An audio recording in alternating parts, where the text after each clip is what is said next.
बीड जिल्ह्यातील कोळवाडी या छोट्याशा गावातील एक अनाथ तरुण ज्याने स्वतःच्या जीवावर आदिवासी लोकांसाठी एकलव्य सामाजिक व शैक्षणिक संस्था कोळवाडी ही संस्था उघडली आणि अनुसूचित जमाती भिल्ल लोकांना या संस्थेच्या माध्यमातून जात प्रमाणपत्र, शिधापत्रिका, राशन कार्ड, आधार कार्ड, आरोग्य तपासणी शिबिर, मोफत असे सामाजिक कार्यक्रम घेऊन लाभ मिळवून दिला। हा तरुण 4 वर्षाचाच असतानाच त्याचे वडिलांचे निधन झाले। त्यानंतर आईने 16 वर्ष सांभाळलं। त्यानंतर 16 वर्षांनी त्याच्या आईचे देखील निधन झाले आणि त्यानंतर अनाथाची माय असलेल्या सिंधुताई सपकाळ यांची आणि युवराजची भेट झाली। सिंधुताई सपकाळ यांनी केलेल्या समाजकार्याची प्रेरणा घेतली आणि आमदार सुरेश धस यांची साथ लाभली। युवराज नावाच्या या तरुणाने एकलव्य सामाजिक व शैक्षणिक संस्था कोळवाडी ही संस्था सुरू केली आणि अनुसूचित जमाती भिल्ल लोकांना या संस्थेच्या माध्यमातून जात प्रमाणपत्र, शिधापत्रिका, राशन कार्ड, आधार कार्ड, आरोग्य तपासणी शिबिर, मोफत असे सामाजिक कार्यक्रम घेऊन लाभ मिळवून दिला। नमस्कार, एमबीपी स्टार न्यूज मध्ये आपलं स्वागत आहे। आज आपण एकलव्य सामाजिक व शैक्षणिक संस्था कोळवाडी या संस्थेचे संस्थापक अध्यक्ष आहेत युवराज बर्डे यांची आपण आज मुलाखत घेणार आहोत। त्यांनी आतापर्यंत त्यांच्या संस्थेच्या माध्यमातून आधार कार्ड असतील, राशन कार्ड, त्याच्यानंतर आरोग्य तपासण्या व जात प्रमाणपत्र भिल्ल समाजाच्या लोकांना वाटप केलेले आहेत। त्यांनी आतापर्यंत 10,000 लोकांना मदत केलेली आहे त्यांच्या संस्थेच्या माध्यमातून। आपण त्यांच्याकडून आज अधिकची माहिती घेणार आहोत। माझ्यासोबत एकलव्य सामाजिक व शैक्षणिक संस्थेचे संस्थापक अध्यक्ष आहेत युवराज बर्डे। त्यांचं या चॅनलमध्ये सहर्ष स्वागत आहे। तुम्ही एकलव्य सामाजिक व शैक्षणिक संस्था कोळवाडी ही 2015 ला स्थापन केली होती। त्या संस्थेच्या माध्यमातून तुम्ही कोणकोणते सामाजिक व शैक्षणिक उपक्रम राबवले होते? माझ्या एकलव्य सामाजिक व शैक्षणिक संस्थेची स्थापना मी 2015 साली केली। याच्यामधून मी अनुसूचित जमाती भिल्ल या जमातीसाठी काम करत असताना अतिशय मागासलेल्या भागामध्ये काम केले आणि शालेय विद्यार्थ्यांना शालेय शिक्षणाचे महत्त्व समजून शिक्षणामध्ये प्रवाहित कसं करता येईल आणि त्यांचे डॉक्युमेंटरीच्या बाबतीत त्यांचे आधार कार्ड असतील, जात प्रमाणपत्र असतील आणि त्यांच्या पालकाचे रेशन कार्ड असतील आणि महिलांचं आरोग्य आणि बालकांचं आरोग्य याच्यावरही माझ्या संस्थेच्या माध्यमातून मी काम केलेलं आहे। तुम्ही काम करत असताना 2015 साली संस्थेची तुम्ही ओपनिंग केली होती। त्याच्यानंतर आता तुम्ही 2025 पर्यंत काम करत आहेत। संस्था उघडण्याच्या अगोदर तुम्हाला हे सामाजिक काम करण्यासाठी प्रेरणा कुठून भेटली? ही प्रेरणा मला आपल्या ज्यांना आपण म्हणजे समज महाराष्ट्रामध्ये आपल्या भारत देशामध्ये ज्यांना आपण माई या नावाने ओळखतो, त्या सिंधुताई सपकाळ सिद्धेश्वर मंदिर शिरूर कासार या ठिकाणी आल्या होत्या आणि त्यांच्या सामाजिक कार्यक्रमाचा माझ्यावर एवढा प्रभाव पडला आणि मी त्याच वेळेस ठरवलं की मी माझ्या मागासलेल्या अनुसूचित जमाती भिल्ल या जातीसाठी काम करावं आणि स्वतःची संस्था काढावा। मी त्यांच्या विचाराशी, त्यांच्या कामाने आणि त्यांच्या सामाजिक कामाने अतिशय प्रभावित होऊन मी माझी या संस्थेची स्थापना केलेली आहे। तुम्ही आतापर्यंत भिल्ल समाजाचे जे समाज बांधव आहेत त्यांचे जात प्रमाणपत्र काढलेले आहेत। जातीचे प्रमाणपत्र काढून त्याचं कॅम्प मार्फत वाटप देखील करण्यात आले आहे। किती संख्या होती जात प्रमाणपत्र काढण्याची? मी आता गेल्या 3 वर्षामधून अधिकचं काम केलं आहे आणि हे अधिकचं काम करत असताना अनुसूचित जमाती भिल्ल या प्रवर्गातील आतापर्यंत मी 5,000 जात प्रमाणपत्र वाटप केलेले आहेत। त्याचप्रमाणे आधार कार्ड असतील 1900 ते 2000च्या आसपास आधार कार्ड नोंदी करून आम्ही ते आधार कार्ड ही प्राप्त करून घेतलेले आहेत। त्याच्यानंतर रेशन कार्ड असतील, रेशन कार्ड ज्या पालकांचे रेशन कार्ड एकत्रित होते त्यांना विभक्त करून असं आणि नवीन असे मिळून एक आम्ही 1000 जात रेशन कार्ड या ठिकाणी समाजाला प्राप्त करून दिलेले आहेत। भिल्ल समाजातील जे समाज बांधव आहेत त्यांची आरोग्य तपासणी देखील केले होते। साधारणतः किती आरोग्य तपासण्याचे शिबिर तुम्ही राबवले होते? आम्ही आरोग्य शिबिर राबवत असताना अखिल भारतीय स्थानिक स्वराज्य संस्था पुणे आणि संयुक्त लोकशाहीर अण्णाभाऊ साठे सेवाभावी संस्था पिंपळनेर या संस्थेच्या अंतर्गत आम्ही शिरूर तालुक्यातील 10 गावांची निवड भटक्या विमुक्त व आदिवासी महिलांचे आरोग्य व पालकांचे आरोग्य याच्यावरचे एक प्रोजेक्ट राबवला होता. त्याच्यामध्ये मी माझी संस्था प्रवर्तक म्हणून मी काम करत होतो.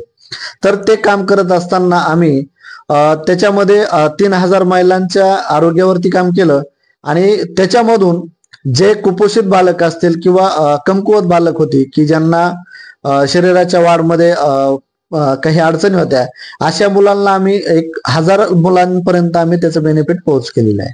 आणि तो प्रोजेक्ट आम्ही शिरूर तालुक्यातील भटक्या विमुक्त आणि आदिवासी गावांमध्ये असे 10 गाव आम्ही निवडले आणि त्या गावामध्ये आम्ही काम केलेलं आहे. एकलव्य सामाजिक व शैक्षणिक संस्था कोळवाडी याच्या माध्यमातून तुम्ही इतर जिल्ह्यामध्ये कोणत्या कोणत्या जिल्ह्यामध्ये कॅम्प वगैरे राबवले होते? मी आतापर्यंत काम करत असताना बीड जिल्हा, त्याच्यानंतर संभाजीनगर, त्यानंतर अहिल्यानगर आणि जालना अशा मी 4 जिल्ह्यामध्ये आतापर्यंत प्रत्येक जिल्ह्यामध्ये 3-3, 4-4 कॅम्प असे आयोजित केलेले आहेत. आणि ह्या कॅम्पामधून अधिकचा जो लाभ अनुसूचित जमाती भिल्ल या जमातीसाठी मी काम केलेलं आहे. आणि प्रत्येक ठिकाणी काम करत असताना मी जात प्रमाणपत्र पुरतं काम करत होतो.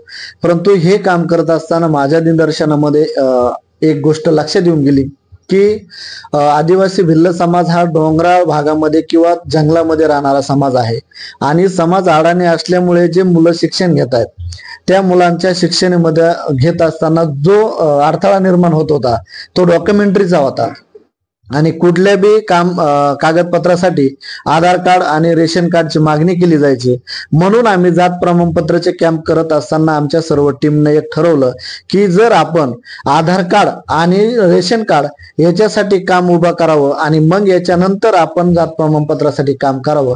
आम्ही सर्व टीमनी बसून बैठक घेतली आणि त्यानंतर आम्ही हा जो डोंगराळ भागामध्ये जंगलामध्ये राहणारा माझा जो समाज आहे या समाजाला शिक्षणाचं महत्त्व सांगून शिक्षणासाठी लागणारे कागदपत्र काढून देऊन त्यांना शिक्षणाच्या मुख्य प्रवाहात आणण्यासाठी आम्ही काम सुरू केलं.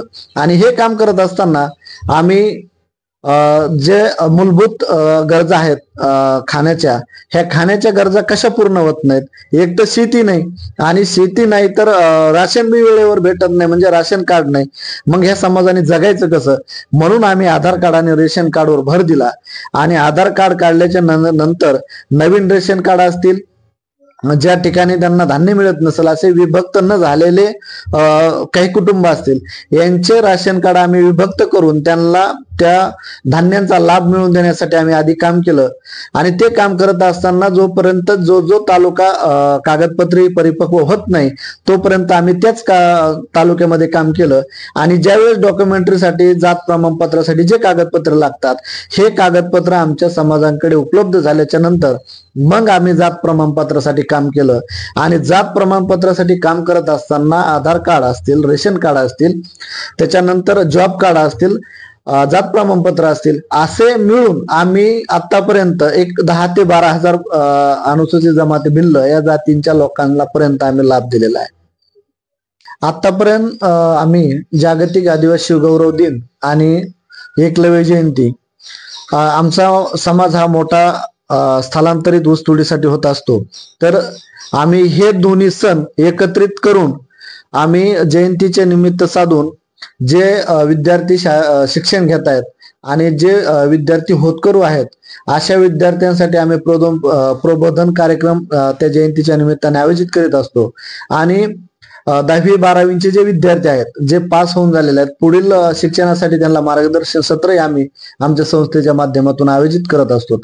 आणि जे मुलं शिकतायत त्यांना आम्ही शालेय साहित्य, त्याच्यामध्ये दप्तर असेल, पेन वह्या असतील, कंपास पेट्या असेल, या सर्व सेटचं आम्ही दप्तरच्या माध्यमातून आम्ही दरवर्षी कुठल्या एखाद्या वस्तीची आम्ही एक निवड करतो.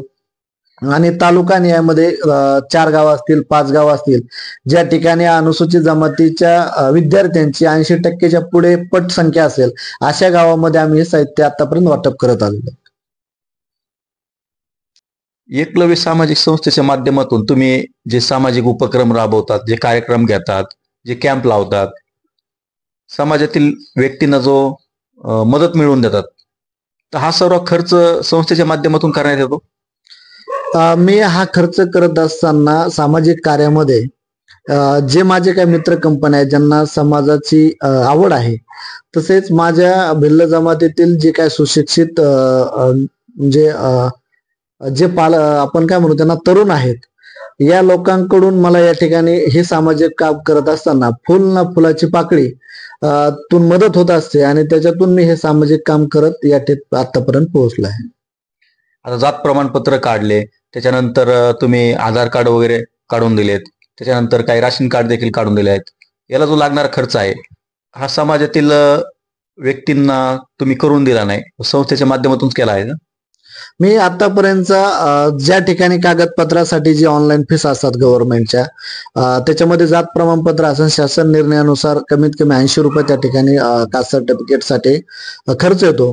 परंतु आपण ज्या ठिकाणी सेतू ऑनलाईन साठी आपण ज्या ठिकाणी जातो, तर त्या ठिकाणी कमीत कमी 700 रुपये जर ओळखीचा असेल तर 550 किंवा 600 पर्यंत ऑनलाईनला खर्च येतो. तर हा जो खर्च आहे तो माझे काही सुशिक्षित मित्र होते त्यांनी मदत केली, त्याच्यानंतर समाजातील काही उच्च शिक्षित लोक होते त्यांनी मदत केली. त्याच्यातून मी एवढा हा जो 10,000 12,000 जो जात प्रमाणपत्र वाटप करू शकलो, याच्यामध्ये सर्व खर्च हा माझे मित्र कंपनी, समाजातील काही दानशूर लोक यांच्या फुलाच्या जी पाकळीने मदत झाली त्याच्यातून हे सर्व मी उभा करू शकलो. आता जे तुम्ही सामाजिक काम करत असताना जे जात प्रमाणपत्र वाटप कशा पद्धतीने करण्यात आले? हे जात प्रमाणपत्र वाटप करत असताना मी तालुक्यानिहाय कॅम्प घेतले. त्याच्यानंतर मी काही थोडे उदाहरण सांगेल की छत्रपती संभाजीनगर असेल, त्याच्यानंतर अहिल्यानगर, तर अहिल्यानगर मध्ये आम्ही नेवासा तालुक्यामध्ये कॅम्प घेतला. त्याच्यानंतर जालना जिल्ह्यामध्ये आम्ही जाफराबाद या ठिकाणी कॅम्प घेतला आणि बीड जिल्ह्यामध्ये कॅम्प मी शिरूरला 1 ऑगस्ट रोजी पूर्ण शिरूर तालुक्यामध्ये कॅम्प घेतला. त्याच्यानंतर आपल्या गेवराईमध्ये कॅम्प घेतला कोळगाव या ठिकाणी. त्यानंतर प्रॉपर शिवनीला आता आमचं मोठं नियोजन आहे, त्या ठिकाणी आम्ही 71 कास्ट सर्टिफिकेट वाटप करणार आहोत. तर अशा विविध ठिकाणी मी 4 जिल्ह्यामध्ये काम करत असताना आतापर्यंत 10 तालुक्यामध्ये काम मी कॅम्पच्या स्वरूपात जात प्रमाणपत्र वाटप केलेलं आहे. सामाजिक व शैक्षणिक संस्थेच्या ऑफिसमध्ये तुमच्या पाठीमागे भाजपचे आमदार सुरेश धस यांचा फोटो आहे, त्याच्या खाली माझा विठ्ठल असं नाव आहे, त्याच्या खाली परत एकलव्य सामाजिक व शैक्षणिक संस्थेचं देखील नाव आहे. नेमकं काय माहिती सांगाल याच्याबद्दल? आता तसं जर पाहिलं तर माननीय आमदार सुरेश अण्णा धस हे माझ्या हृदयस्थानी आहेत, माझे दैवत आहेत, माझ्या सर्व कुटुंबाचा आधार आहेत. त्यांच्याबद्दल आणि संस्थेच्या बद्दल मी थोडक्यात माहिती देतो. मी आदरणीय दैवत अण्णा ज्यावेळेस 2009च्या विधानसभा निवडणुकीमध्ये आमचा शिरूर तालुका आष्टी विधानसभेला जोडण्यात आला, त्यावेळेस माझं शालेय शिक्षण चालू होतं आणि निवडणूक नेता म्हणजे काय हे प्रथमच माझ्या कानावरती पडलं. परंतु मी एक आदिवासी अडाणी समाजातून येत असल्यामुळे मला त्याचं फारसं असं काही ज्ञान नव्हतं. परंतु 2009चा प्रचार करत असताना मी सायकलला एक झेंडा बांधला. अण्णा त्यावेळेस राष्ट्रवादीमध्ये होते आणि झेंडा बांधला आणि त्या झेंड्यावरती मी प्रचार एक आपण त्याला छंद म्हणून मी तो प्रकार केला आणि प्रचार करत असताना प्रत्येक जण माझ्याकडे बघायला लागल्यावर सायकल मुलगा असा तसा या भावनेतून माझ्याकडे बघायला लागले. मला ज्यावेळेस अण्णांचे त्यावेळेसचे सुयसहायक होते, मी नाव घेऊ इच्छितो त्यांचं, सतीश भोसले नांदेवलीचे, त्यांनी मला विचारलं, म्हणले तू सायकलीवर हा प्रवास करतोय आणि प्रचार करतोय, उमेदवार कोण आहे तुला माहित आहे का? मला नाही, प्रथमच म्हणलं आमच्या मतदारसंघात आलेत. परंतु तुम्हाला उमेदवार देखील माहित नव्हता? मला उमेदवार हे काय माहित नव्हतं. माझं शालेय शिक्षण संपूर्णच मी प्रथमच तो प्रचार केलेला होता. म्हणजे उमेदवार माहित नाही, माणूस कोणी माहित नाही, तरी देखील त्याचं काम चालू केलं. हो, कारण अण्णा त्यावेळेस 2009ला प्रथमच आपल्या शिरूर तालुक्यामध्ये आले आणि मी ते काम तयार केलं. परंतु सतीश भोसले जे अण्णांचे सुयसहायक होते त्यांनी मला थोडं विचारण्याचा प्रयत्न केला, बा तू कोण काय? म्हणलं साहेब मी अनुसूचित जमाती भिल्ल प्रवर्गातला आहे, म्हणलं माझं शालेय शिक्षण आता चालू आहे, परंतु मला आत्ताचा जो प्रचार इलेक्शन लागले सायकलला झेंडा बांधा वाटला आणि मी तो बांधला. आणि त्यांनी मला प्रश्न केला की तू राष्ट्रवादीचाच का बांधला. तर मला साहेब सगळीकडे राष्ट्रवादीत चाललंय.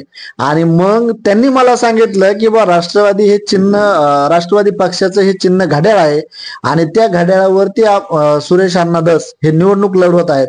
मग त्यांनी त्यांच्या मनामधला जो मोठेपणा आहे त्यावेळेस त्यांनी मला दाखवून दिला. आणि एक भिल्ल समाजाचा मुलगा अण्णा तुमचा प्रचार सायकल करतं हे मला माझ्या गावामध्ये आढळून आलं. तू कोळवाडीचा आहे. आणि या माध्यमातून माझं त्यांनी तुमची भेट घालून दिली. हो, तर सतीश भोसले जे साहेब त्यांनी माझी भेट अण्णांशी घालून दिली. आणि अण्णांचं प्रथमच माझी भेट झाल्याच्या नंतर मी प्रथमच अण्णांचे विचार, अण्णांचा स्वभाव आणि अण्णांची दूरदृष्टी पाहून मी अण्णांच्या विचाराशी पाईक झालो. आणि 2009चा प्रवास तो 2025चा प्रवास हा माझ्यासाठी एकच दारामधला प्रवास आहे.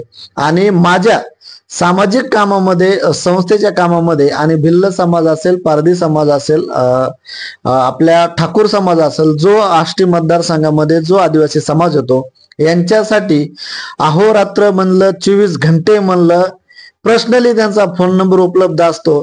अण्णा युवराज बर्डे बोलतोय, अरे बोल बाळा पुढे बोल. अण्णा अशी माझ्या समाजाला अडचण आली, संबंधित अधिकाऱ्याला संपर्क करून त्या ठिकाणी आतापर्यंत तुम्हाला वेळोवेळी मदत केली. वेळोवेळी म्हणण्यापेक्षा माझ्या प्रत्येक क्षणाला माझ्या रक्तामध्ये जो मी आज आपल्या समोर जो बोलतोय, तर याच्या मागे खूप मोठी कहाणी आहे. जर सांगितलं तर चांगले माणसंही बिलीव्ह करणार नाहीत. म्हणून माझ्यासाठी माझे अण्णा आदी आहेत, ते माझे दैवत आहेत. आणि त्या दैवतांच्या मार्गदर्शनाने, त्यांच्या विचाराशी प्रेरित होऊन, की अण्णांचं एक तत्व आहे की आपण समाज राजकारण करत असताना आपण राजकारण ओबीसी मायक्रो असेल, एसटी असेल, ज्या मोठ्या लोकसंख्येचे ज्या जाती असतील यांच्यासाठी काम करत असताना अण्णांचे दूरदृष्टीने अण्णा मायक्रो ओबीसी आणि मायक्रो एसटी जे काय छोटे छोटे घटक आहेत यांच्यापर्यंत काम करत, ज्या घटकापर्यंत काम करतात, त्याच विचारांचा पाईक होऊन मी आज माझं हे काम भिल्ल समाजामध्ये करत आहे.